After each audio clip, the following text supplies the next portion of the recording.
300 días hacia Condemnarum 3, el fin de una era, como se llama este número. Bueno, la travesía del cómic como proyecto alterno. Todos saben que pues Condemnarum es un cómic autogestionado y completamente independiente. Lo he hecho yo con mis propios recursos en su mayoría y eh, pues se ha hecho realmente como decimos acá con las uñas un poco. Lo hago en mis tiempos libres, yo le dedico pues todo mi tiempo personal al proyecto y pues realmente pues ha sido un proyecto muy gratificante en medio de todo. Y el proyecto, ¿por qué se hace así? Pues básicamente, pues primero que todo por la libertad creativa y por la sed de producir cosas y de poder sacar todo lo que, lo que uno tiene adentro, que de pronto produciéndolo con una editorial o este tipo de cosas, pues no va a ser tan fácil. Em, Listo, entonces pues para los que no me conocen, pues yo soy Andrés Cruz, yo soy un diseñador gráfico y un artista boyacense. Yo salí de Taller 5 Centro de Diseño, yo me gradué hace ya varios años, ya tengo un poco más de 15 años de carrera profesional. Y me gusta la ilustración digital, me gusta la ilustración análoga, me gusta el cómic, la animación, el cine. Y esto que están viendo ahora, pues es algo de mi trabajo. Eh, yo trabajo principalmente en Photoshop. eh, y inicialmente pues yo trabajaba mucho como haciendo bocetos y haciendo el arte lineal a mano, análogamente, y eventualmente pues coloreándolo en Photoshop. Ya más recientemente me he dedicado como a hacer todo completamente en, en, en digital. Listo. Algunas de las publicaciones que he tenido, pues mis ilustraciones han sido seleccionadas por la editorial de Udon, la editorial canadiense que hace libros de tributos de grandes franquicias, como el caso de World of Warcraft y de Street Fighter y de Capcom y todo este tipo de cosas. Entonces, participando en este tipo de concursos, pues ahí he logrado clasificar a que me publiquen en algunos de estos libros, lo cual ha sido muy chévere. Ellos pues no pagan propiamente, pero le envían a uno el libro en edición de lujo y se lo llegan sin ningún costo, le llega a uno a su casa y pues está uno compartiendo páginas con artistas súper duros de todo el mundo. Aquí tenemos algo del trabajo con el que yo empecé a hacer ilustración fuertemente. Yo en alguna época, o por épocas, digamos, trabajo más fuerte en ilustración que otras. Yo usualmente vivo realmente desde el diseño gráfico, desde el diseño web y el diseño de interfaces y experiencia de usuario, pero ocasionalmente pues salen proyectos grandes de ilustración o este tipo de cosas, entonces me puedo dedicar algún tiempo a solo trabajar en ilustración, como el caso de esta ilustración que se hizo para un juego cuando hubo un cierto boom de juegos de Facebook y de redes sociales, si ustedes recordarán muy bien, que había una forma de monetizar ahí los juegos bien importante, entonces con este tipo de juegos como de point and click, de poner a hacer cosas y esperar a cierto tiempo, yo creo que lo recuerda muy bien. Ponía uno, digamos, como el tap out de los Simpsons o ese tipo de cosas que uno los ponía ahí a, ponía ahí los muñequitos a hacer cositas y vuelven 8 horas para obtener los recursos. Y entonces así es que enganchaban esos juegos. Todavía se mueven mucho ese tipo de juegos en cosas móviles y todo ese tipo de cosas. Un segundo, por favor.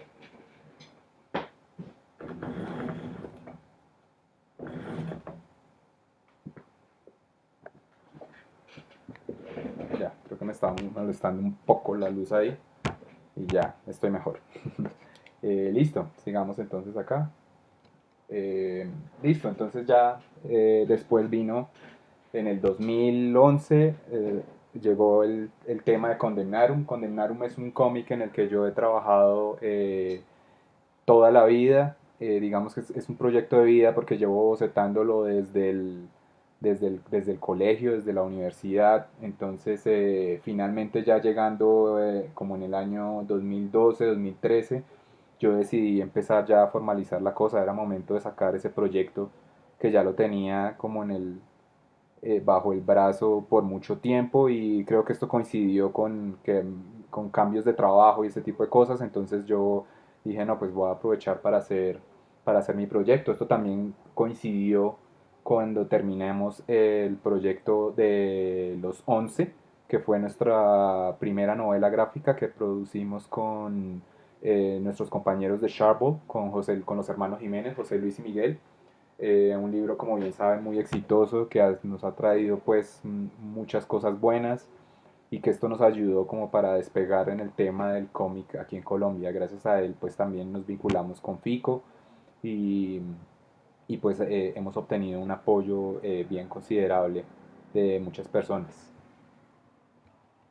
Bueno, les contaba, condenaron, porque dice Patreon. Entonces, cuando comenzó, pues yo tenía la idea de hacer una financiación colectiva para poder cubrir algunos gastos del cómic, de la elaboración y la producción.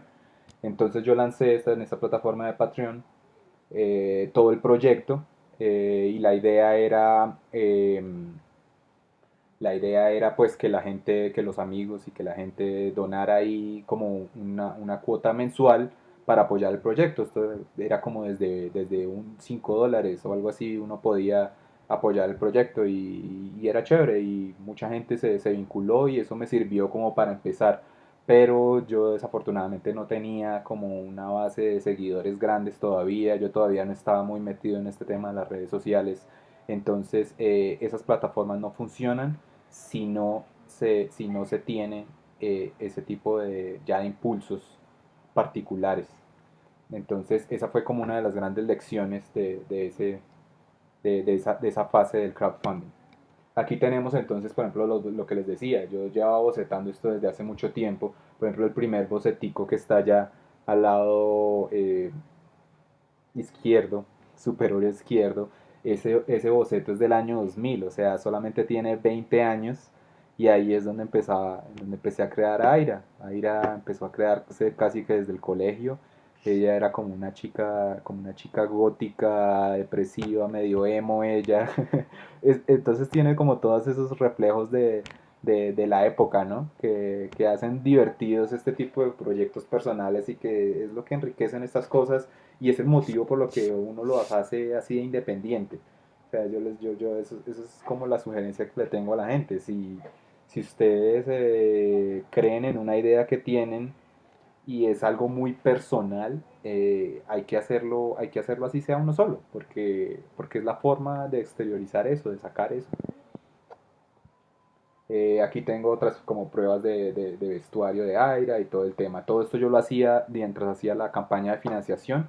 Yo posteaba esto, entonces era, mm, era pues muy chévere que la gente estuviera como enterada de todo el proceso, de cómo se iba haciendo. Aquí tenemos a Auroros, a otro de los personajes del cómic. Y aquí tenemos más bocetos. Tenemos muchos bocetos de los personajes del cómic. Estos, por ejemplo, es del 2005, del 2008, probando muchas cosas en cuanto a cómo iba a ser ya el look and feel definitivo del cómic, ¿no? Siempre hay como una exploración detrás de todo, que es lo que le aporta, lo que hace la cosa divertida. Ya cuando uno le toca producir la pieza en sí, pues ya se vuelve es un trabajo, ya se vuelve es como una cosa técnica que uno tiene que sentarse a desarrollar, y eso también es chévere, pero toda esta parte de la concepción, del concept art, de los bocetos, es la parte más divertida del proyecto. Bueno, aquí a medida que vayamos avanzando con esta charla, y para hacerlo de pronto un poco más dinámico, si alguien llega a tener alguna pregunta o algo, al final de cada, pues como digamos, vamos a encontrar unas fases de producción. Entonces, de pronto puedo hacer un paréntesis e ir respondiendo por si tienen alguna duda. Listo, entonces ahí tenemos. Lo que les hablaba entonces de los 11. Los 11, pues ahí están las dos portadas, ya va por su segunda edición. Esto también lo hicimos con algún componente de crowdfunding. Y este fue también un proyecto en el que los tres decidimos que teníamos que empezar ya a hacer nuestras propias publicaciones, nuestros propios productos, porque llevábamos ya mucho tiempo trabajando en agencias y trabajando como para otro tipo de empresas. Entonces, entonces, pues es chévere que tener algo con lo que uno ya pueda arrancar.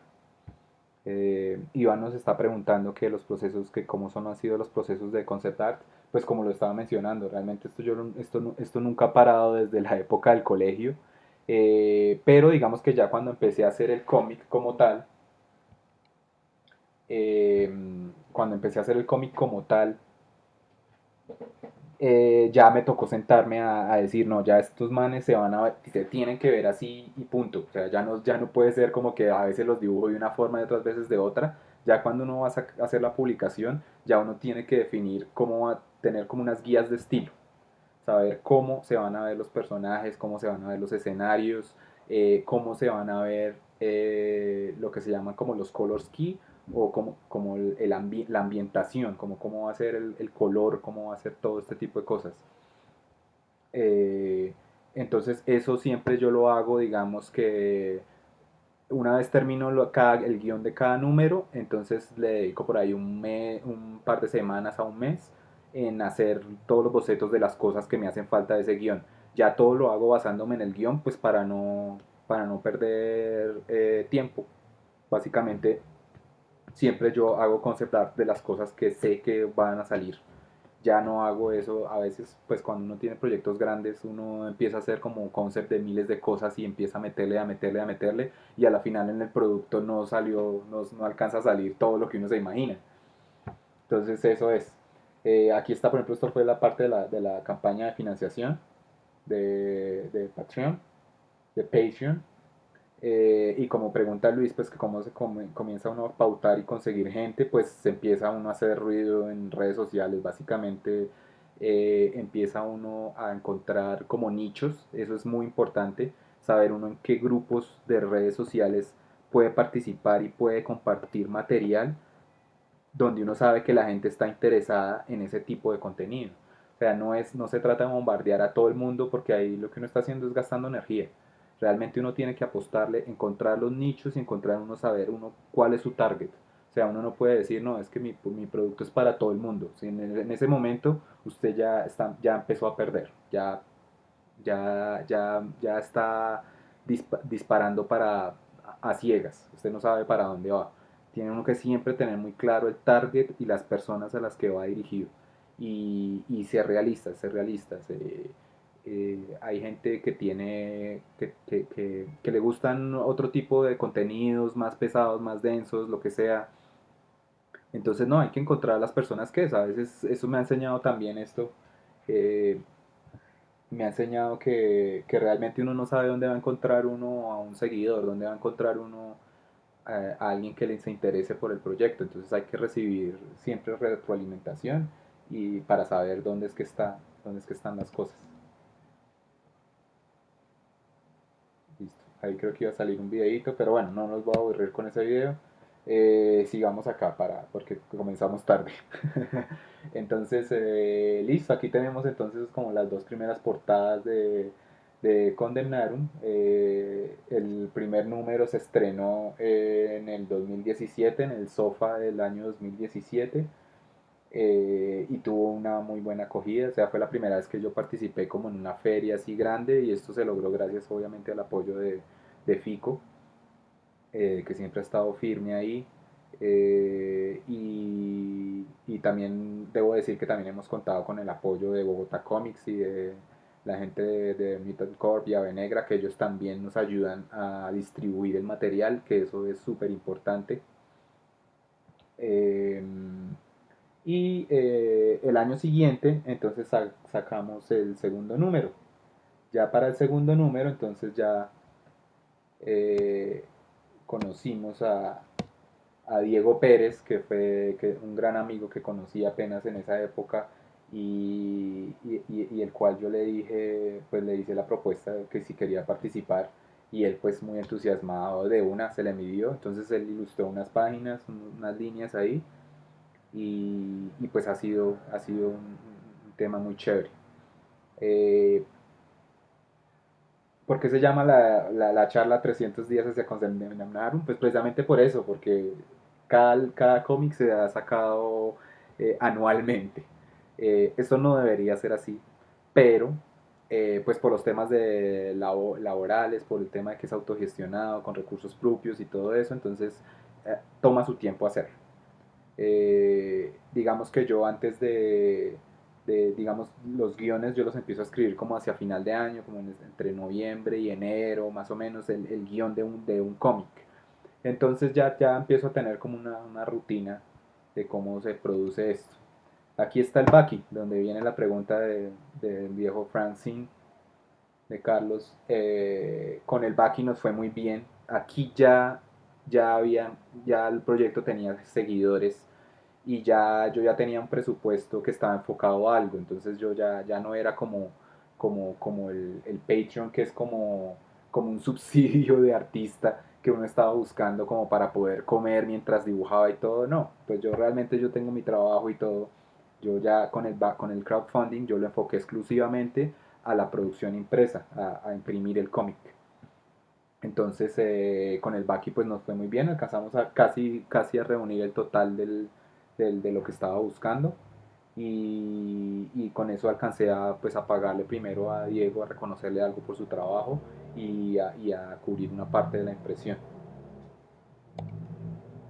Aquí tenemos el trabajo de Diego Alejandro Pérez. Diego Alejandro Pérez es un ilustrador de storyboards muy profesional y muy teso y una persona pues excepcional. El tipo ha estado ahí súper firme con el proyecto. Ustedes pueden ver ahí el estilo que el hombre maneja. Siempre está como aprendiendo, siempre está como trabajando muy duro. Es un tipo muy bien pilo. Pues incluso ahí está ese fanart de Púrpura que el hombre lo hizo antes de que empezáramos a trabajar. Y entonces creo que con eso fue que yo le dije como, uy, no, si usted trabajara en esto sería el putas y le sonó y así fue como comenzó la cosa. Entonces ya aquí vamos entrando en materia. Aquí ya, cómo se escribe la historia de Condemnarum, pues yo el concepto general estaba escrito en ideas, como les digo, desde hace muchos años, en forma de versos, en forma de canciones, de todo lo que se imaginen. Pero ya después, ya cuando nos sentamos a hacerlo, pues ya definitivamente nos enfrentamos como a una página así más o menos. Aquí estamos con la tercera parte, vamos a hablar de cómo se produjo el tercer número de Condemnarum, el fin de una era. Entonces lo primero son las ideas, el concepto general, el esqueleto del guión. El esqueleto del guión, que es como una especie de tratamiento, como una especie de sinopsis, uno está definiendo qué es lo que va a pasar en todo el cómic y entonces empieza a notar uno, eh, empieza uno a notar, ¿cómo se dice? Estas ideas sueltas y como estos acontecimientos de lo que puede pasar, de lo que podría llegar a pasar. Esto uno a veces lo anota en el celular, en el computador, donde uno esté. Ahí empieza uno a camellarle. Ya cuando uno tiene ya como un esqueleto más o menos de la vaina, entonces uno ya toca ya toca empezar a escribir el guión formal. El guión formal en cómic, ¿cómo es? Como en una película, como en una animación, como en cualquier cosa. Entonces de esa forma, entonces yo estoy manejando o estaba manejando este software que se llama Celtex, que hasta hace poco tiempo era un programa gratuito, pero pues que ya hoy en día entró a la onda de las suscripciones. Entonces, pues ahora sí toca pagarlo. Entonces, bueno, yo por mucho tiempo lo tuve gratuito. Incluso si la gente tiene computadores de 32 bits todavía, pueden bajar la aplicación viejita y les canciona perfecto. Este programa es muy chévere porque uno va escribiendo y él le va organizando ahí, le va separando por paneles, por escenas, por diálogos y así solo como dándole enter o dándole back y dándole atrás y ya. Entonces aquí este es el software que yo uso para escribir el guión formal. y el guión formal se va viendo así a medida que uno lo va armando.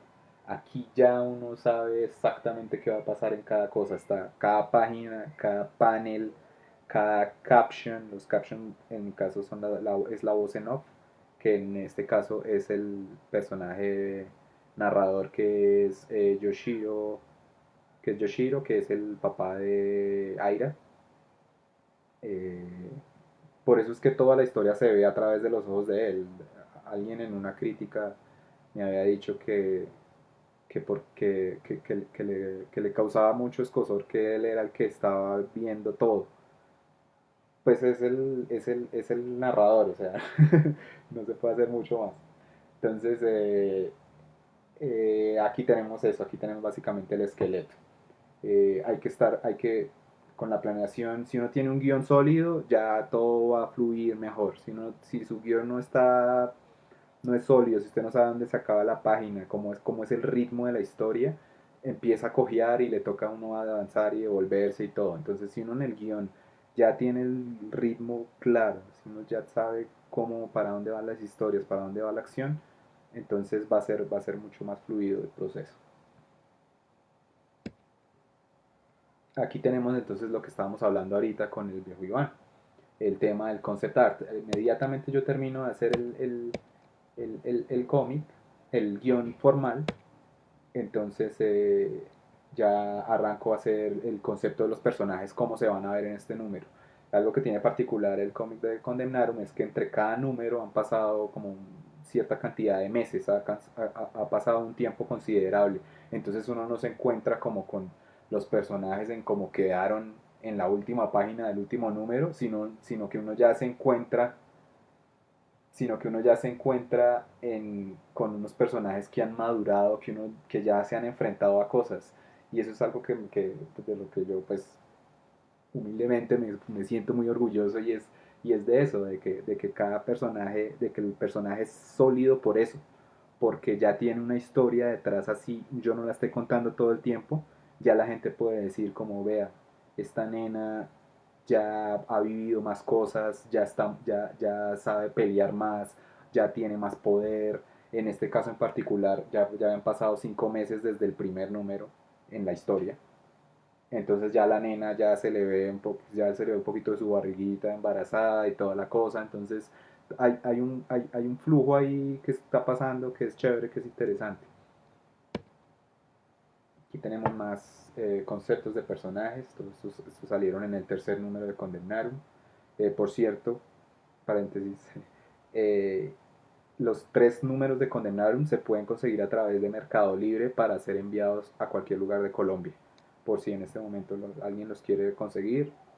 Entonces yo voy a postear por ahí el link y con mucho gusto yo se los envío. Porque pues no tenemos eventos en este momento y no van a haber eventos en un buen tiempo, entonces lo ideal es que no pare este flujo de contenidos creativos. Listo, más concept art del fin de una era.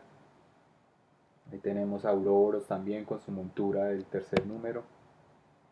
Y ya, entonces ya tengo mi concept art definido, ya sé cómo van a verse los personajes, ya ta ta ta ta.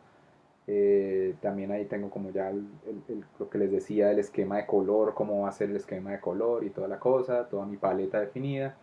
Ya entramos en materia con lo que es el cómic, ya ilustrado como tal. Y el primer paso es tomando a partir del guión formal, pues son estos thumbnails, que son como hagan de cuenta los storyboards de una animación o de una película. En los thumbnails son imágenes, bocetos muy pequeñitos de cómo se va a ver cada imagen. Entonces, primero lo que se busca con esto es reticular el espacio de cada página, establecer un ritmo de lectura y de impacto visual. Eh, sí, estos están a mano, me los pregunta Luis. Eh, Estos están a mano. Es como el momento, me gusta esta etapa, esta fase porque es como el momento en que yo me separo del computador y puedo descansar un poquito. Desafortunadamente, pues estar dibujada digital es chévere, pero pues cuando uno trabaja en computador, cuando uno está todo el día en el computador, diseña, cuando uno hace todo en el computador, pues hay momentos en los que uno ya no quiere saber nada de eso.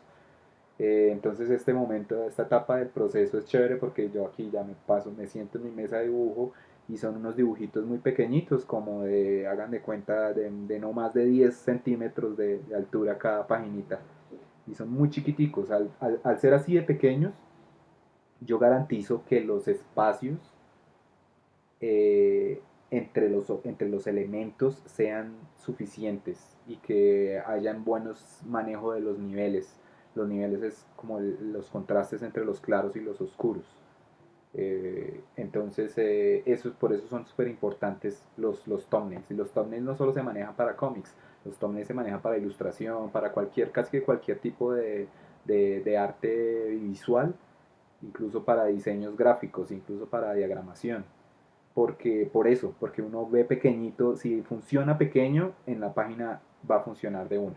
Si uno boceta el tamaño real de una vez, de pronto uno se ve muy tentado a mover las cosas, a empezar como a patinar mucho sobre la misma proporción, sobre el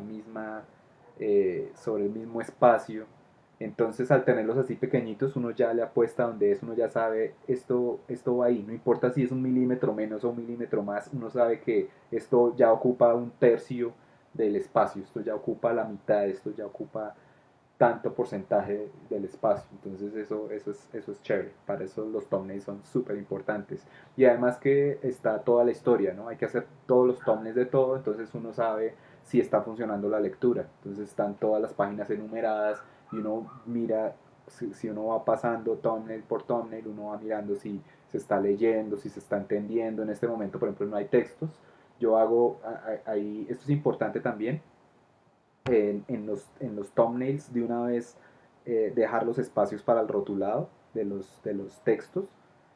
Con eso uno ya sabe cuánto espacio va a ocupar y no pasa lo de que pues, tocó ponerle un globo en la cara a alguien o tocó, no, uno debe dejarle espacio a los bocadillos, a todos los rotulados tienen que tener su espacio también como un elemento de diseño, como un elemento gráfico.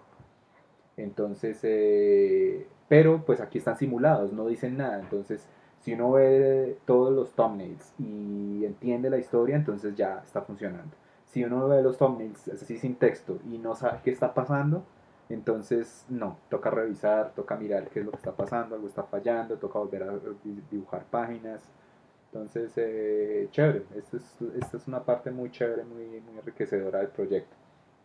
Y aquí como pueden ver ustedes, pues ahí hay notas, entonces, y eso es lo bueno, o sea, esa no es como uno no se casa con el thumbnail, sino ya uno cuando uno lo va a pasar a la página en grande, uno mira qué es lo que tiene que ajustar, entonces yo ahí tengo notas de, hay que subir un poquito más esto, hay que bajar lo otro, probar este tipo de viñeta, hay que rotar más esto, hay que meterle efecto de esto, hay que reflejarlo, lo que sea uno lo puede anotar en los thumbnails y así no se pierde tiempo. Aquí están entonces aquí vamos con estas dos páginas, vamos a ver cómo es el proceso completo. Aquí están los thumbnails, yo cojo los thumbnails. Lo bueno de lo digital es que yo cojo el thumbnail y lo estiro al tamaño completo de la página. Es un boceto, no pasa nada. Lo pongo ahí y ya. Necesito lo que sucedió acá. Entonces yo puedo coger y recortar del thumbnail pedazos y cambiarles el tamaño, rotarlos y ya empezar a jugar ya con lo que son detalles. Ya la estructura de la página existe, pero pues hay cosas de perspectiva y ya más de anatomía y de estructura que uno tiene que ya hacerles como sus tweaks, sus cositas, sus moviditas. Entonces eso es lo que yo aprovecho acá para hacer. Ya cuando ya tengo la página como va a ser, entonces encima ya hago lo que equivale a los lápices de un proceso convencional de cómic, que es ya el dibujo como tal. Digamos que no es el dibujo final porque no son las tintas definitivas, pero, pero ya con esto ya tiene que ser muy aproximado a un arte. Ya tienen que ser los elementos que son. Entonces se pasan así en azul también para simular un poco el proceso tradicional del cómic. Eh, ya está definido ahí todo esto. Ya en este momento ya todo es digital, todo esto lo dibujé sobre el boceto, pero en digital, en Photoshop. Y ahí ya después entonces ahí sí van las tintas. En las tintas sí ya empiezo a preocuparme por los acabados, por todas las texturas y ese tipo de cosas. Es importante en un cómic, como sugerencia, como todo, es tener su guía de estilos, tener como sus bancos de texturas, como qué elementos gráficos le van a aportar a su narrativa, qué, qué, qué es lo que le va a dar identidad a todo, qué es lo que va a amarrar todo. En el caso de Condemnarum creo que los salpicados y el color es lo que hace que se amarre mucho eso.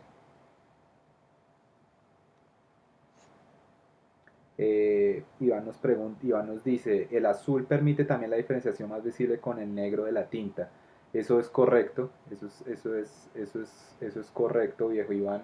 Además que ya hablando de la ilustración análoga, cuando la gente entinta sobre esas lápices azules, sobre esas páginas azules, después cuando escanean, pueden quitarlo azul sin ningún problema. O sea, el escáner casi prácticamente que pues, lo ponen para que no copie el azul, entonces queda solo lo negro y eso pues es lo que ha hecho que se trabaje de esta forma.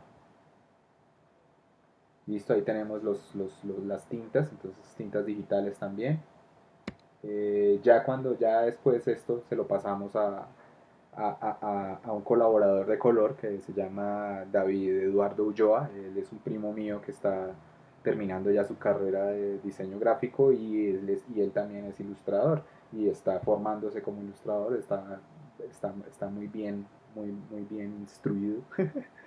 Y entonces yo aprovecho con él y entonces él me ha hecho el favor de hacer los flats, los colores, de aplicar los colores planos a las páginas. Yo en este momento yo le paso a él ya la paleta, una paleta básica que es, le digo, vea, estos personajes son de este color, ta, ta, ta. Entonces él solo aplica los colores planos y todo esto. Y esto me ahorra a mí un montón de tiempo. Entonces, los que trabajan en la industria saben que el colorista que cuenta con un flattener o como se llame, eh, realmente le va a aportar mucho. O sea, esto, aunque uno pague por este tipo de cosas, realmente a largo plazo, pues es algo que le va a aportar a uno mucho al color final.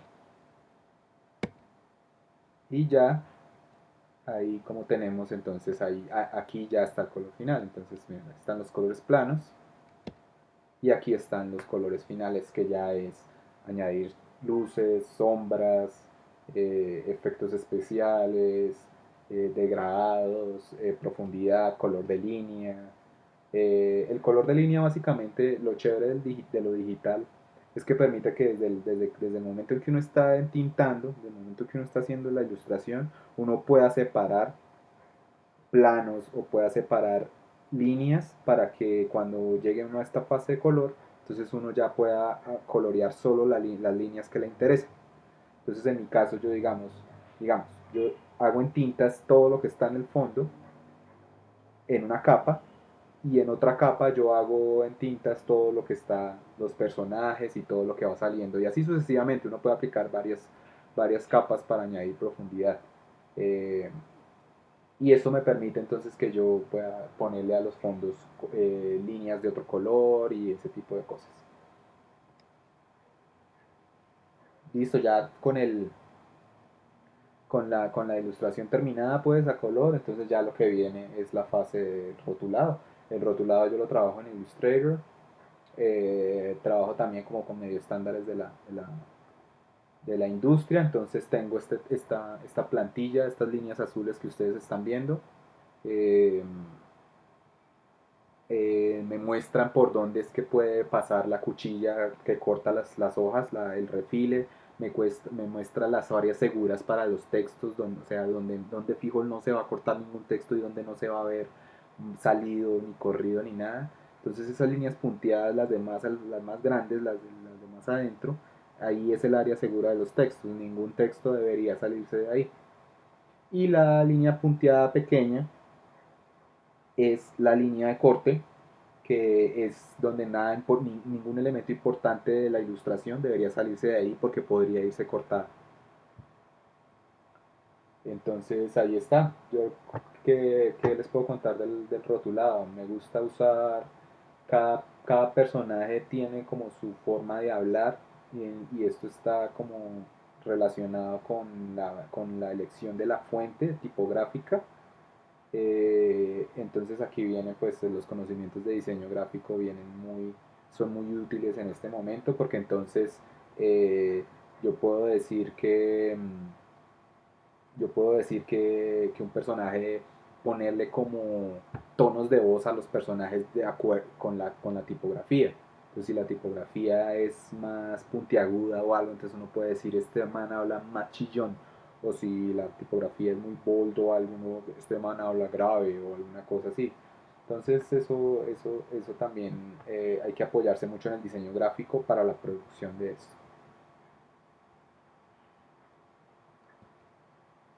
Listo, ya teniendo el rotulado y todo, entonces aquí se lo rotamos a nuestro buen amigo impresor Didier Leguizamo. Didier ha impreso con nosotros desde el primer número e imprime con muchos artistas locales y los conocimientos de Didier en esto pues han sido muy buenos y han aportado mucho al producto final como tal. Todos los tres números se condenaron y esto va para los que los quieran comprar para la colección. Quedaron, o sea, se ven súper profesionales. No sé si Condemnarum sea una gran obra de literatura o artística, pero por lo menos sí puedo decir que es un producto que se ve muy bien, que las páginas se ven muy bien impresas, nada se ve pixelado, nada se ve corrido, eh, los acabados son perfectos, entonces es un producto que se ve muy bien en cualquier colección de cómics. Entonces le pasamos a Didier eso y él ya hace su magia y ya nos entrega eso. Eso ya siempre que llega es como una cosa muy chévere. Siempre que uno tiene ya el producto. De hecho, unboxings y todo acá y así yo como, oh sí, verlos así nuevos. Es del puta, es genial. Y ya, gracias. Esto fue la charla que dimos en FICO 2019 el año pasado. Eran los 10 años del sofá y con el apoyo de Puerta Naranja también. No, lo de los precios sí no puedo decirles. Con mucho gusto les paso el dato de Didier, pero yo siempre con el tema de los precios sí no hablo mucho como al respecto de eso. Eh, lo que sí le puedo decir es que el año pasado solo saqué 500. O sea, la calidad cuesta, pero vale la pena. Solo pude sacar 500 el año pasado, pero me parece que ha sido bien porque realmente pues es más o menos lo que se ha vendido. Tampoco es la idea uno llenarse acá de cajas y cajas y cajas de material. Y en este momento nos encontramos trabajando, sí, como no, en el cuarto. Luego por ahí está el viejo Ed, gran amigo de hace mucho tiempo. También creyó en el proyecto desde el principio. Y estamos, claro, el cuarto debería estar saliendo para octubre, pero pues con todo esto que pasó, con esta locura que está sucediendo, pues nos lo estamos tomando con calma. Igual va a ser, pues el cuarto es el último número de Condemnarum, es el final. Entonces, ahí les dejo para los que me quieran seguir, ahí le tomen la foto al Instagram. El cuarto es el último número de Condemnarum, entonces pues ya está el guión completico, listo, estoy muy contento con cómo se ve, creo que va a tener unas sorpresas muy chéveres y creo que pues, espero que sea un final épico pues para una miniserie que se ha hecho completamente autogestionada. Eh, sí, esperemos a ver si para diciembre de pronto se puede tener, ¿cómo no? Sí, ya lo único que me falta es sentarme a hacer páginas a la lata, ya lo más importante que es el guión ya está. Entonces la idea es como sentarse a producir. Eh, Entonces espero pues seguir contando con el apoyo de todos. Mi recomendación es, esto se hace, sí, es una miniserie que tardó 5 años en hacerse, pero se hizo. O sea, mi recomendación es no se queden hablando tanto de una cosa y qué voy a hacer y qué no, y qué voy a hacer y qué voy a hacer y bocetando y haciendo Biblias y Biblias y Biblias de concept art, pero que al final nunca pasa nada con eso. Mi recomendación es siéntense y háganlo, háganlo y si nadie más cree en ustedes, háganlo ustedes mismos, ustedes solos. Lo importante es que haya constancia y que terminen. Eh, Freddy nos dice, trabajo increíble y muy profesional, muchas gracias viejo Freddy, siempre aquí compartiendo todo.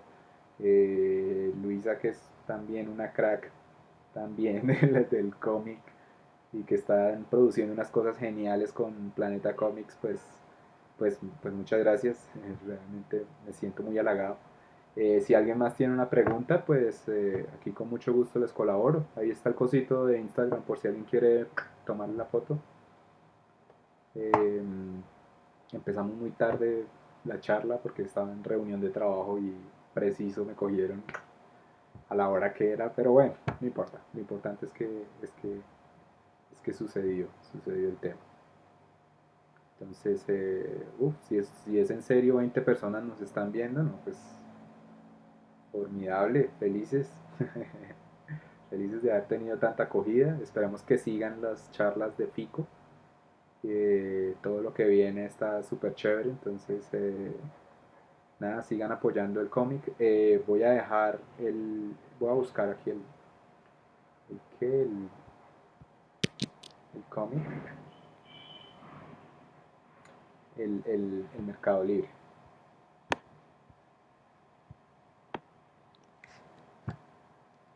Mientras, si a alguien se le ocurre alguna pregunta o algo.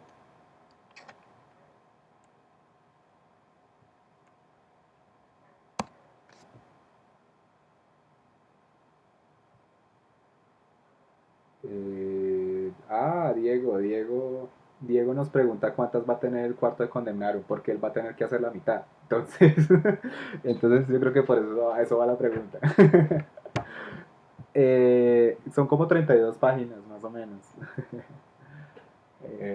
Es un poquito más largo, pero no tanto, no tanto. Son como unas 2 o 4 páginas más.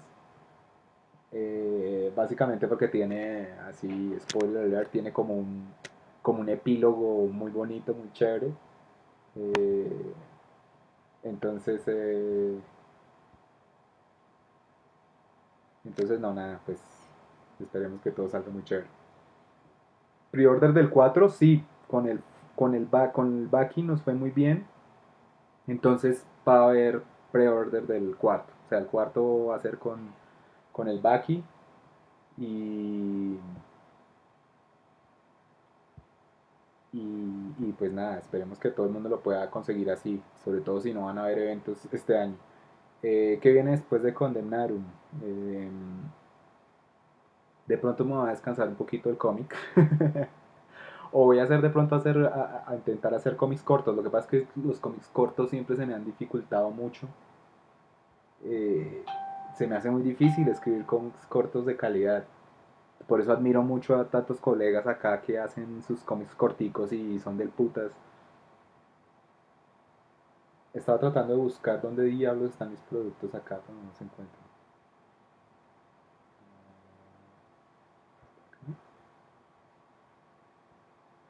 Sí, para compartirles el dato.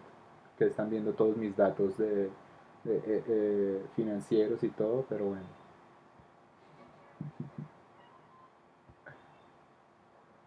Ya. Sí, voy a ver si aquí en Bogotá hacen muchas convocatorias de cómic. Están haciendo muchas convocatorias que me parece súper genial. Pero entonces siempre son muy específicas en cuanto a sus requerimientos. Entonces siempre pienso que hay que hacer algo como a la medida de eso. O sea, como crear una historia para ese cómic.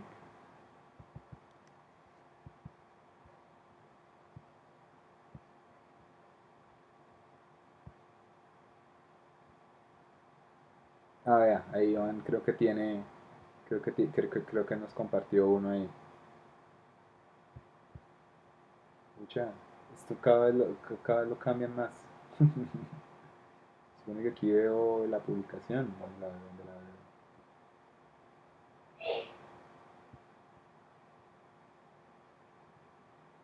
Sí. Aquí debe ser. Esto va a postearles esta. Creo que